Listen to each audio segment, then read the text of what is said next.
네, 이 시각 K스탁 시작하겠습니다. 오늘은 FS 리서치의 박종훈 멘토 그리고 엘리고 인베스트먼트의 임주화 대표가 나와 있습니다. 어서 오십시오. 안녕하세요. 안녕하십니까.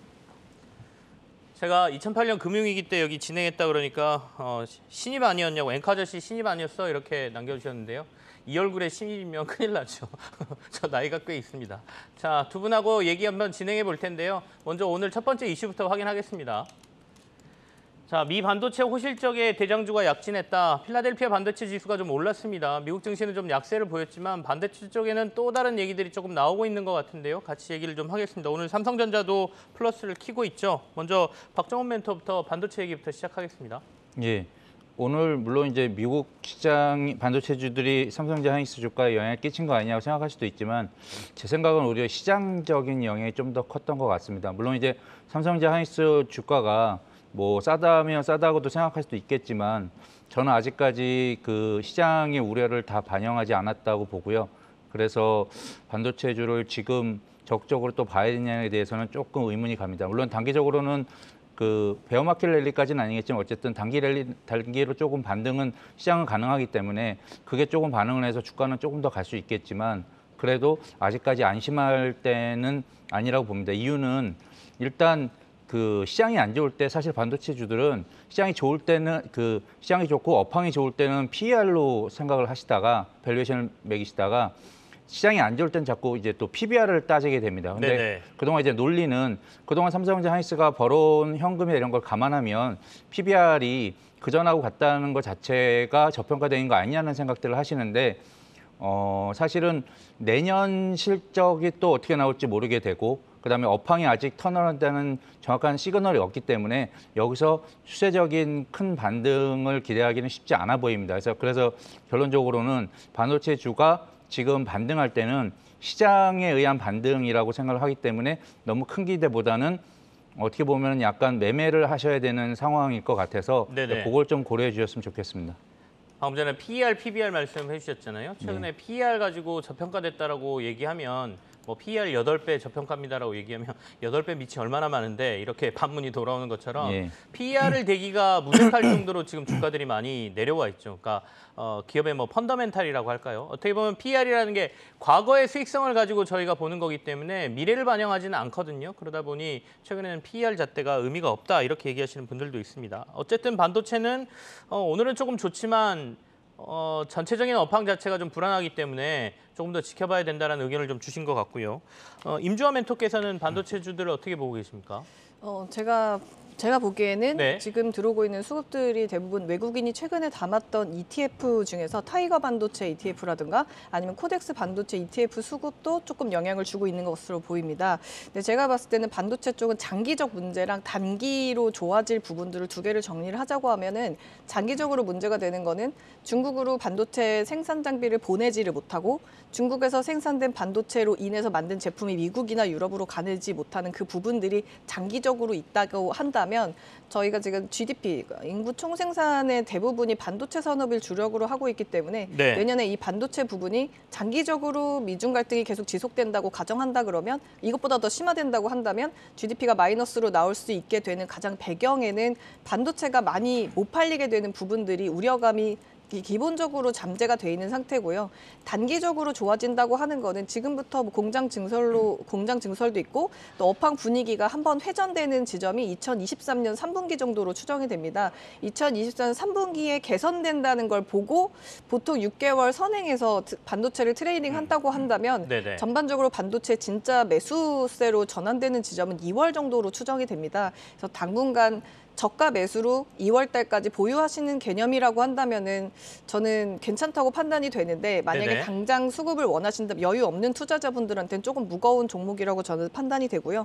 최근에 이제 또 이슈로 해서 반도체 부분에 조금 좋은 바람이 부는 거는 사실 최근에 뭐 대체 투자라고 해서 뭐 부동산이나 오피스에 투자하는 자금들이 코로나 때 호텔이나 뭐 쇼핑타운이나 아니면 오피스가 장사가 잘 안 되다 보니까 데이터 센터 투자로 방향이 전환됐었거든요. 네네. 근데 그런 투자된 자금들이 사실 올해 5월부터 9월 사이에 대부분 그 상품을 만드는 외국계 회사들이 좀 클로징이 된 상태예요. 그래서 그 자금들이 들어와서 뭔가 데이터 센터를 새로 짓는 이슈가 없었는데 카카오 화재로 인해서 반도체 수요가 그쪽으로 좀 나오지 않겠냐라는 바람까지 이렇게 분위기가 분다고 보시면 되겠습니다. 알겠습니다. 전체적으로 봤을 때 반도체 업황이 좀 좋아지려면 내년 하반기는 돼야 될 텐데 그걸 고려한다면 본격적으로 한 6개월 전에 선반영한다고 치고 한 2월쯤 돼야 오를 것 같고 그 전에 매수하는 거는 그때까지 그냥 나는 조금씩 사들이겠다는 개념이라면 괜찮은데 본격적인 반등을 생각한다면 아직은 아닌 것 같다라는 말씀해 주셨고요. 데이터 센터가 더 많이 지어지는 것과 관련된 수요는 좀 있을 것 같다라는 말씀입니다. 아마 백업을 위한 데이터 센터의 대규모 확충 이런 것들은 국내에서 좀 이슈가 될 것 같고요. 전 세계적으로 데이터 센터를 더 지어야 되는 건 맞습니다. 왜냐하면 워낙 많은 데이터를 처리해야 되는 미래 사회로 저희가 가고 있으니까요. 반도체와 관련된 얘기는 그러면 지금은 어쨌든 간 바닥이다라고 봐야 되는 겁니까? 뭐 들어가기는 애매하지만 바닥은 다졌다 이렇게 봐야 되는 건가요? 박종훈 멘토 어떻게 보세요?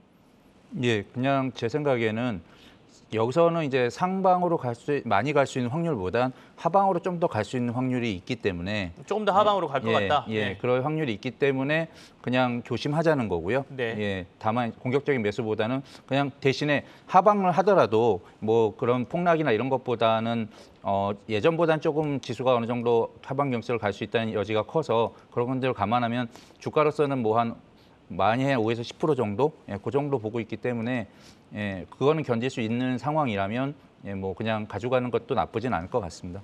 임주환 멘토는 지금은 바닥권이라고 보세요? 아니면 조금 더 방금 전에 박종훈 멘토께서 말씀하신 것처럼 조정의 가능성이 더 있어 보이십니까? 예를 들어서 장기 투자를 하고 있는 패시브 펀드의 입장이라고 만약에 본다고 한다면 삼성전자는 지금까지 수익을 기간 내에 많이 내기가 조금 다소 어려웠습니다. 그렇기 때문에 뭐 삼성전자나 하이닉스나 DB 하이텍 세 개 중에서 고른다고 한다면 비교적 모멘텀이 좀 살아있는 DB 하이텍 쪽으로 조금 수급이 몰릴 수 있겠다. 외국인이 받쳐주면 기관이 얹어주는 거는 셋 중에서는 DB 하이텍 정도로 볼 수 있을 것 같고요. 지금 장비나 재료 부품 중에서 제가 한번 확인을 해보니까 그냥 제가 봤을 때는 반도체 장비 쪽에서는 원익 IPS 정도가 바닥을 돌리고 25,700원에서 지금 걷어 올라오면서 직전 고점만 잘 뚫어준다고 한다면 네. 뭐 상승 조금 더 나올 수 있을 거라고 판단은 되어 보입니다. 네, 알겠습니다. 만약에 지금 모아간다, 지금 투자한다 하시는 분들은 바닥을 다지고 좀 돌아갈 수 있을 만한 종목 두 가지를 말씀하셨습니다. DB 하이텍 그리고 원익 IPS 한번 투자에 고려해 보시길 바라겠습니다. 다음 이슈로 넘어가겠습니다. 오늘 2차 전지 관련된 뉴스가 나온 것 중에 하나가 삼성 SDI하고 에코프로비엠이 같이 투자한 공장의 준공식이 있었다는 거죠. 이게 포항 쪽에 있는 공장이라고 하는데요. 이 얘기가 나오면서 두 회사의 주가가 좀 강세를 보이고 있습니다. 박종훈 멘토부터 얘기 좀 해보실까요? 예, 뭐 물론 시장에서는 지금 SDI가 그동안 좀 상대적으로 LG엔솔이나 그 SK에 비해서 많이 안 올랐고 그 앞으로도 향후 성장성 이런 것도 봐도 상당히 좀 덜해서 주가는 좀 덜 갔습니다. 그렇기 때문에 거기에 대한 이런 투자에 대한 모멘텀이 나올수록 이제 주가가 반응을 한다고 생각할 수 있는데요. 사실은 그냥 이 준공 자체는 원래는 이제 그 계획돼 있는 겁니다. 계획돼 있고 뭐 시장에서 모두 알고 있었고 그렇기 때문에 이제 제가 생각하기에는 이 뉴스 자체가 그 반응을 했다기보다는요. 사실은 이제 삼성 SDI가 그동안 아까 말씀드린 경쟁 셀 업체들에 비해서 상대적으로 수주나 이런 것들이 좀 적었는데 지금 미국 자동차 회사하고의 협업 얘기들이 나오고 있는 것 같습니다. 이제 그 얘기가 오히려 돌면서 주가는 거기에 대해서 좀 반응을 하고 있는 것 같고요. 상대적으로 그렇기 때문에 삼성 SDI 밑에서 가장 큰 벤더인 이제 에코프로비엠이 그동안 조금 실적 발표 이후에 이제 그 좀 빠졌다가 조정 받았다 올라오는 부분들이 있어서 그래서 올라오는 거지 제 생각에는 뭐 이 준공 자체가 큰 이슈가 되는 건 아닌 것 같습니다. 합작법인 만들고 한 건 이미 오래 전이니까요. 지금까지 지어온 거고 이제 다 지어졌다라는 준공식을 한 거니까 다 알려졌던 뉴스이기 때문에 이것만으로 가는 것 같지는 않다. 네, 새로운 뭐 사실은 요즘 최근에 보시면 그 뭐 LNF나 이런 다른 업체들도 상대적으로 수주 업체들 보면 수주가 사실은 이슈거든요. 그래서 수주가 잘 나왔냐 안 나가 중요하기 때문에 그게 이제 시장에서 오히려 도는 게 있어서 이제 그런 얘기들 때문에 주가는 좀 더 반응을 하는 것 같습니다. 어쨌든 양극재 공장 이렇게 크게 지었다는 거는 그만큼 뭔가 제품을 생산해서 공급할 곳이 있다라는 의미로 저희가 해석할 수도 있고, 그러면 조만간 미국과 관련된 전기차 회사나 완성차 회사하고 큰 수주권이나 이런 것들이 나올 가능성이 있다, 이렇게 시장에서 보고 있는 것 같군요. 임주화 멘토께서는 이 이슈는 어떻게 분석하고 계십니까? 사실 오늘의 뉴스는 뭐 이들의 스토리텔링의 후반부라고 보실 수 있을 네. 것 같은데요. 10월 11일부터 16일 사이에 롯데케미칼이 일진머티리얼즈 인수하면서 추가적으로 M&A가 있다라는 뉴스를 16일 날 일단 내보내게 됩니다. 그러다 보니까 전반적으로 지금 공급망 확보를 하기 위해서 배터리셀 회사라든가 아니면은 뭐 그 완성차 회사라든가 소재 회사들 셋이서 연초에 향후 2025, 26년에 생산하기로 했던 양보다 훨씬 더 많은 양을 10월 달에 다시 조정을 했습니다. 예를 들어서 뭐 20만 톤 생산하겠다라고 했던 걸 뭐 50만 톤으로 2배 이상 증설을 한다고 수정을 한 상황이기 때문에 서로 굉장히 미팅이 많은 상황에서 좀 짝을 지어가는 구간으로 저는 추정이 됩니다. 사실 최근에 이런 뉴스가 나왔었거든요. 포스코 케미칼 포드 CEO랑 만나서 뭐 회동했네, 뭐 이제 수주가 있네 없네 이런 이슈가 이제 나오면서 사실 뒷부분에 포스코 케미칼 같은 경우에는 삼성 SDI가 같이 추진하고 있는 네. NCA 양극재 공급 추진 8월 달 뉴스를 기반으로 하고 있는데 여기서 갑자기 에코프로 BM이랑 사업자를 내서 같이 준공식을 하겠다는 내용과 맞물리게 되면서 그런 포스코 케미칼의 지금의 고점을 돌파한 이 주가는 과연 SDI 수주를 받은 걸로 가는 게 아니라 그거 하나만 더 커질 거라고 생각을 했거든요. 이거 받으면 더 많은 증설을 해서 향후 2025, 26년에 원래 생산해서 팔기로 했던 거 더 많이 팔 수 있을 분위기야라는 걸 깔고 있었던 상태에서 에코프로비엠이랑 사업자를 해서 이제 막 폭죽을 터뜨리고 있는 상황이니까 그럼 에코프로비엠한테 비중이 더 실리는 건가라는 스토리로 이제 이야기가 진행되고 있는 상황이라고 보시면 될 것 같고요. 네네. 전반적으로 이 회사들이 전체적으로 그동안 2차 전지를 작년부터 올해까지 이제 추천을 했었을 때 트레이딩 하시기엔 좀 부담스러웠던 구간이셨을 텐데 왜냐하면 전망치 2025년 생산 전망치나 2026년 생산 전망치가 2020년도에 얘기했던 숫자가 계속 지속되고 있었거든요. 그런데 숫자가 수정된 시점이 10월 초순부터 지금 바뀌고 있는 거기 때문에 네네. 바닥에서 반등한 거기도 하고 수급이 몰리는 상황이기도 합니다. 그래서 이 부분은 다시 한번 잘 보셔야 될 것 같고요. 이 다음에 에코프로비엠하고 지금 삼성 SDI가 만든 회사에서 만들게 된 양극재의 총량을 어느 정도로 예상하고 있는지 부분에 따라서 포스코 케미칼의 추가 슈팅과 에코프로비엠의 지금 이동평균선 뚫고 나가지 못하는 그 힘이 어디에 실릴 건지가 이번 주, 다음 주 계속 연달아서 되게 중요해질 것으로 보입니다. 조금 더 지켜봐야 된다는 의미로 보이네요. 지금 당장 섣불리 들어가기보다는 이들이 앞으로 생산량이라든지 앞으로의 목표치를 어디에 두느냐에 따라서 주가의 향방도 좀 결정될 것 같다, 이런 얘기로 이해하면 되나요? 에코프로비엠은 사실 지금 사야 되는 게 맞고요. 네. 포스코 케미칼 같은 경우에는 최근에 너무 급한 급등 슈팅이 나왔었기 때문에 이전 고점 구간이 한 18만 2, 3천 원 정도로 추정이 됩니다. 그 구간에서 이제 지지를 받아주는 거를, 그러니까 슈팅 나오고 차익 실현 나오고 버텨주는 구간을 확인을 해야 되는데 오늘은 확인할 수가 없고 보통은 13거래일 정도 박스를 형성하니까 13거래일 지나서 못 가면 떨어집니다. 그래서 그 구간들을 잘 체크를 해보시고 눌림목에서 잘 트레이딩 하시면 좋을 것 같습니다. 알겠습니다. 아까 에코프로비엠은 지금 사는 게 맞다 이렇게 표현을 해주셨는데 매수에 대한 본인의 의견이시니까요. 이거 뭐 투자자분들한테 지금 사십시오라고 저희가 강요드리는 건 아닙니다. 본인이 2차 전지에 대해서 괜찮게 생각하고 에코프로비엠에 대해서 매수에 대한 생각이 있으셨다면 한번 고려해 보시길 바라겠습니다. 그 외에 이제 워낙 포스코 케미칼이 요즘 주가가 많이 오르고 그랬으니까 저희들이 관심권에 두고는 있었는데 2차 전지가 그나마 매수세가 좀 살아있는 섹터 중에 하나 아니겠습니까? 박정훈 멘토께서는 지금 2차 전지에 관심을 갖는다라면 어느 쪽으로 포커스를 맞추고 계십니까? 예, 뭐 말씀드린 대로 뭐 지난주에도 한번 2차 전지 네네. 말씀드렸었고요. 예, 그런 내용이 크게 변한 건 없습니다. 이제 그 소재 중에서도 수주가 이제 조금 나오고 몰리고 실적들이 좋아지는. 근데 이제 앞서 말씀하신 에코프로비엠 같은 건 이미 실적이 어느 정도 나왔고요. 서프가 나왔기 때문에 그 다음에 또 비슷한 경쟁사들이 실적도 좋아질 거기 때문에 그쪽 위주로 좀 보시면 되지 않나 싶고요. 그 다음에 아까 이제 원재료가 상당히 중요하게 되고 그게 가격에 미치는 영향들이 크다 보니까 그리고 인플레이션 자체가 지금 그 리튬 가격을 포함해서 더 막 이렇게 많이 하향 안정화될 가능성은 아직까지는 보이지 않기 때문에 당분간은 이제 고인플레이션을 계속 견뎌야 되고 하는 부분들이 있어서 원재료 쪽의 네네. 시장이 좀 더 좋아 보이기 때문에 뭐 그때도 말씀드린 이제 수산화 리튬 관련된 업체들 네네. 그런 업체들 위주로 같이 보시는 게 좋을 것 같습니다. 그래서 제가 이제 포스코 케미칼을 또 말씀드리는 이유가 그런 두 가지 점들에서 좀 더 유리한 고지에 있기 때문에 좀 그쪽이 낫지 않을까 이렇게 말씀드리겠습니다. 알겠습니다. 임주화 멘토는 앞서 이제 에코프로 BM은 얘기하셨고요. 그 외에 다른 것도 눈여겨보시는 게 있어요? 사실 최근에 움직이고 있는 종목들 같은 경우에는 뭐 2차 전지 토탈 솔루션이라는 주제로 원래 코인테크가 하나밖에 없었는데 네네. 탑 머티리얼즈 신규 상장이 되어 있는 상황이라서 한번 트레이딩 해볼 수 있는 영역권에 있다. 둘이 이제 경쟁을 하는 회사가 되었고 새로 나온 탑 머티리얼즈가 조금 더 성능이 좋기 때문에 그 부분도 좋을 것 같다라는 생각이 들고요. 지금 사실 2차 전지 중에서 외국인 수급이 최근에 조금 괜찮았다고 보이는 첨보도 다시 한번 봐야 될 때가 된 것 같다라는 말씀을 드리고요. LNF는 사실 조금 들어가기가 부담스러운 구역대여서 지지 확실히 받은 네. 이 중에서 대형주 중에서는 제일 안정적인 건 에코프로 BM이 더 좋을 것 같다라는 말씀을 드리겠습니다. 너무 많아요. 그러니까 에코프로 BM이 일단은 탑픽이고 그다음 2순위는 어디입니까? 포스코 케미칼 조정을 기다렸다가 트레이딩 하거나 마음이 좀 급하면 첨보 정도가 좋을 것 같습니다. 알겠습니다. 첨보는 양극재는 아니고 동박이죠? 네, 2차 전지, 그러니까 지금 2차 전지가 네. 양극재, 음극재, 분리막, 동박 모두 지금 계속 모든 회사들이 서로 만나서 물량을 빨리 출고할 수 있는 멤버를 손을 잡고 있습니다. 그렇기 때문에 전반적으로 소재는 다 좋다고 보시면 되겠습니다. 알겠습니다. 2차 전지를 조금 자세히 여쭤보는 게 최근에 그나마 정말 매기가 살아있는 게 2차 전지여서 2차 전지 쪽에 대한 관심들이 많으실 것 같아서 2차 전지 쪽에다 시간을 좀 더 할애를 했습니다. 다음 이슈 가겠습니다.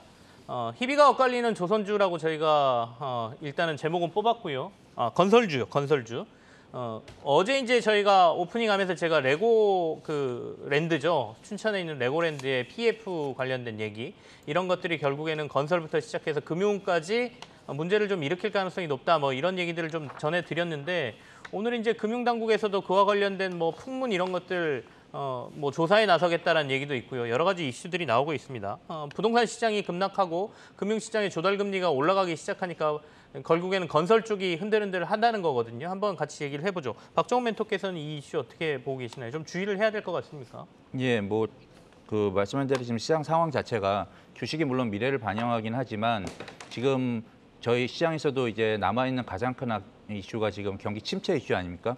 예, 그 영향을 우리나라까지 받는 상황이기 때문에 이제 그런 것들을 감안을 한다면 건설업계, 특히 부동산 업계의 하락이 지금부터 하락 사이클이 시작됐다는 의견들이 많고 앞으로 한 짧게는 3년, 뭐 길게는 한 5년까지도 보는 하락 사이클의 시작이기 때문에 지금 단기로 이렇게 조금 빠졌고 리스크가 나왔다고 해서 어느 정도 시장의 가격이 다 반영된 것 같지는 않습니다. 그래서 굳이 이렇게 시장도 안 좋고 그 경제 상황까지 안 좋은 상황에서 건설주를 투자하는 거는 좀 더 리스크한 것 같고요. 지금이 이제 바닥일보다는 제 생각엔 지금 사이클상으로는 좀 이제 시작인 것 같습니다. 그래서 당분간은 좀 건설주는 되도록이면 안 보였으면 좋겠고요. 다만 이제 그 사이에 좀 무슨 이슈가 있냐면 네. 뭐 네온시티라든가 해외 쪽 플랜트 수주 때문에 그런 관련된 주들은 그나마 버티고 오히려 상승하고 있는데 그런 것들 제외하고는 해외 쪽에 플랜트 투자하는 것들을 제외하고는 조금 자제를 해야 되지 않나 이렇게 보고 있습니다. 임주화 멘토는 이 이슈 PF 부실과 관련된 얘기들이 계속 나오거든요. 어떻게 보고 계십니까? 일단은 사실 5월 달부터 네. 메리츠에서 하고 있는 그 브릿지론, 그러니까 시공사와 시행사가 건물을 지으려고 하는 과정에서 한 3개월 정도만 땡겨서 쓰는 돈 말씀드린 건데 그 돈들 회수가 좀 안 되고 있는 지연되는 소식들을 제가 좀 들어서 알고 있었었는데 이게 조만간 금리가 더 오르면 좀 이슈가 되겠다라고 판단이 됐는데요. 사실 이 루머는 정부에서 조금 더 투명하게 해결해 준다고 한다면 시장의 불확실성을 확실히 해결해 줄 거라고 저는 보여지고요. 사실 최근에 건설주 전체로 봤을 때는 트레이딩 하기는 다소 어려우나 건설주 중에서 그냥 살아있는 종목들은 있습니다. 뭐 예를 들면 동신건설, 일성건설 같은 경우에 차트가 아예 같이 움직이고 있고요. 그다음 범양건연이와 삼부토건이 오늘 시장에서도 조금 주목을 받고 있는데 이런 것들은 사실 검색식에서 추출되는 것도 있고요. 기존에 슈팅 나왔다가 폭락하는 과정에서 손절 물량이 나온 게 없이 그냥 차트만 내려와 있는 상태이기 때문에 반등 시 그냥 자전적으로 추매 물량과 함께 걷어 올라가는 모습들을 보입니다. 근데 이런 특별한 각자의 재료가 있는 종목을 제외한 나머지 군에서는 사실은 좀 고르기가 좀 어려운 상황이고요. 뭐 아까 옆에서 말씀 주셨지만은 네옴시티랑 관련된 이슈라던가 아니면은 우크라 재건이랑 관련된 테마에 엮여서 움직이는 걸 제외한다고 한다면 조금 고르기는 어려운 시장은 맞다고 말씀드리겠습니다. 네. 분명히 PF 부실은 조금 더 커질 가능성이 있어 보입니다. 경기 침체되고 금리 계속 오르고 그러면 자금 조달 사정이라든지 아까 말한 대로 뭐 회순 불가능 뭐 이런 것들이 나올 가능성이 있거든요. 그럼 이제 저희가 투자할 때 고려해야 될 것들이 몇 가지 생기겠죠. 그러니까 건설사들 중에서도 재정적으로 굉장히 튼튼한 회사, 이 부실이 조금 나오더라도 견딜 수 있는 회사들이 그나마 나올 거고요. 두 번째는 PF 쪽에 익스포저가 거의 없는 회사들이 있습니다. 건설사들 찾아보시면 이제 PF를 많이 했던 회사가 있고 좀 적게 했던 회사들이 있고 그러니까요. 좀 적은 회사들은 이럴 때 동반해서 같이 빠졌다가 나중에 여기는 PF 익스포저가 전혀 없네 그러면서 또 올라가는 모습들이 있으니까 그런 것들은 또 투자의 한 아이디어가 될 수도 있다라고 말씀을 드려볼게요. 자, 건설주 얘기는 여기서 마무리를 하고요. 다음 이슈로 넘어가겠습니다. 자, 다음 이슈는 정부가 2025년까지 폐플라스틱 20% 줄인다라는 관련된 얘기들을 계속해서 하고 있고요. 관련 정책들을 내놓고 있습니다. 그러면 이와 연관 있는 종목들이 시장에서 이제 오르고 내리고를 반복하죠. 이 이슈는 또 어떻게 봐야 되는지 박정훈 멘토부터 얘기를 좀 진행해 주시죠.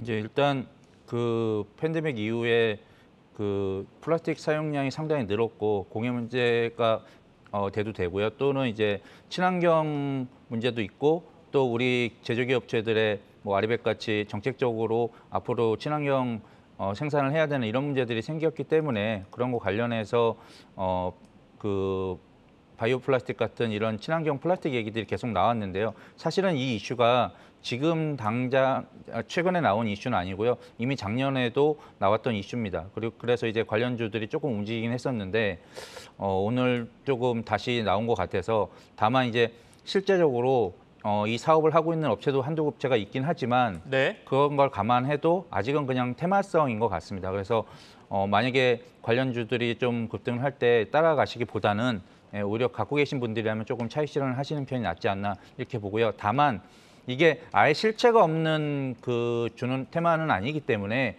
중장기적으로 봤을 때 당연히 가야 될 방향성은 맞고요. 그런 측면에서 많이 투자를 하신다면 거기에 대해서는 저는 뭐 나쁘게 보지는 않습니다. 장기적으로 봤을 때 미래가 우리가 가야 될 길은 맞는데 예. 지금 당장 뭐 시세가 아주 분출되거나 뭐 이러기에는 조금 힘들어 보이지 않나? 그렇다면 이렇게 이슈가 나왔을 때 한 번씩 오를 때는 수익을 실현하는 게 낫겠다 이런 말씀이시죠? 예. 임주화 멘토께서는 이 폐플라스틱과 관련된 이슈는 어떻게 해석하고 계세요?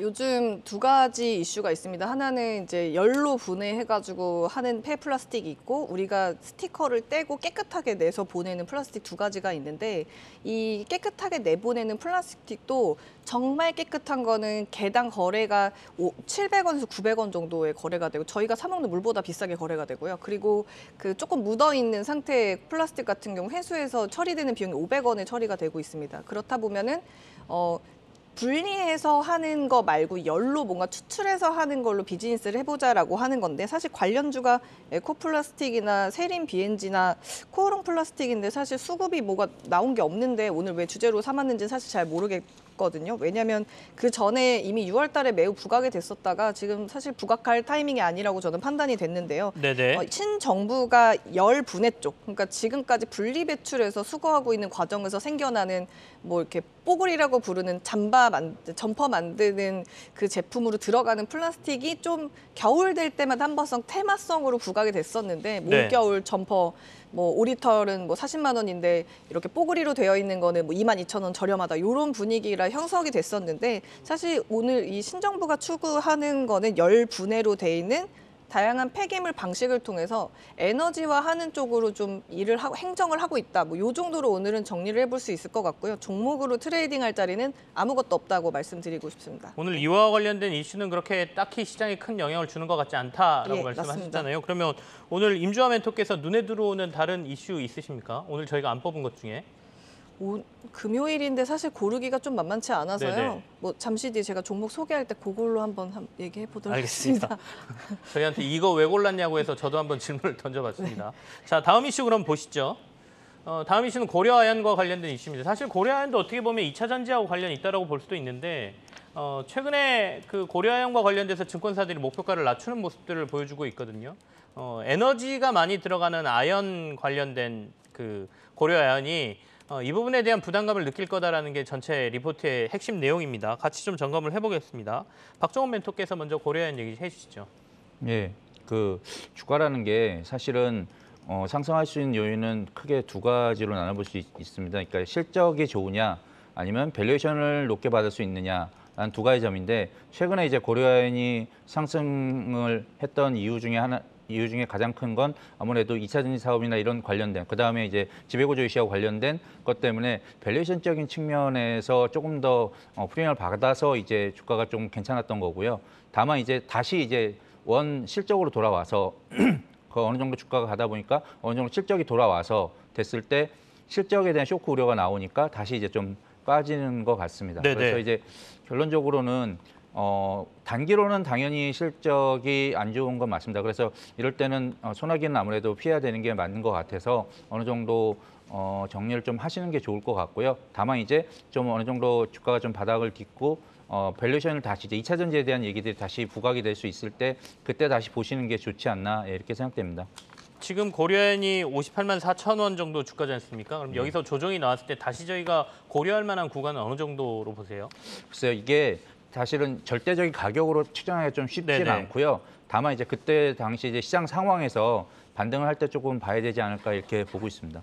일단은 하락세가 좀 멈춘 다음에 한 번 더 생각하자 이런 말씀이시죠? 예. 임주환 멘토는 고려아연은 어떻게 보고 계십니까? 사실 그 러시아산 비철 제재라는 큰 주제 안에 주목을 받는 거는 지금 히토류랑 알루미늄 두 가지밖에 없거든요. 네. 그래서 당연히 고려아연은 좀 뭐 여기서 뭐 소위 아웃 오브 안중이 된 거죠. 그리고 좀 시장에서 좀 피로를 느끼는 게 뭐냐면 뭐 이렇게 뭐 경영권을 가지고 뭐 나눈다라던가 아니면 분쟁이 일어났던가 이런 거에 대한 관련주가 그 단발성 슈팅만 나오거나 주목을 받기는 하는데 기조로 흘러가기에는 사실 저런 주제는 연초에 했으면 굉장히 재미있을 수 있는데 연말이 가까워지는 상황에서는 이젠 좀 뭐 분쟁, 경쟁 이런 거에 지금 좀 지쳐 있는 투자자들이 많기 때문에 네네. 사실 그 부분에 대해서는 좀 별로 신경 쓰지 않게 된 것으로 추정이 됩니다. 그래서 그냥 가족 싸움은 가족끼리 알아서 좀 했으면 좋겠다라는 분위기가 좀 형성되는 거 저는 같고요. 시장에서 투심해서 그렇게 자극을 주면서 저기 투자하면 돈을 벌어야지라는 분위기를 형성하지 못하고 최근에 계속 중국이 히토류 무기화라는 이슈, 그다음에 러시아산 비철 제재, 그다음에 유럽 재련소에서 가동 중지 이 세 가지 이슈로 하여금 알루미늄 관련주가 재부각이 6월 이후로 한 번 더 되고 있고 네. 그다음에 히토류들이 한 번 슈팅 나오고 산발적으로 지금 쉬고 있거든요. 그래서 이 두 군데서 종목을 보시는 게 저는 비철 금속 내에서는 트레이딩 해볼 만하다라고 말씀드리겠습니다. 비철 금속을 본다고 하면 뭐 고려아연을 보는 것보다는 알루미늄이나 히토류 쪽으로 보는 게 낫다 이런 말씀이시죠? 그러면 히토류, 알루미늄 보면 뭐 어디를 봐야 됩니까?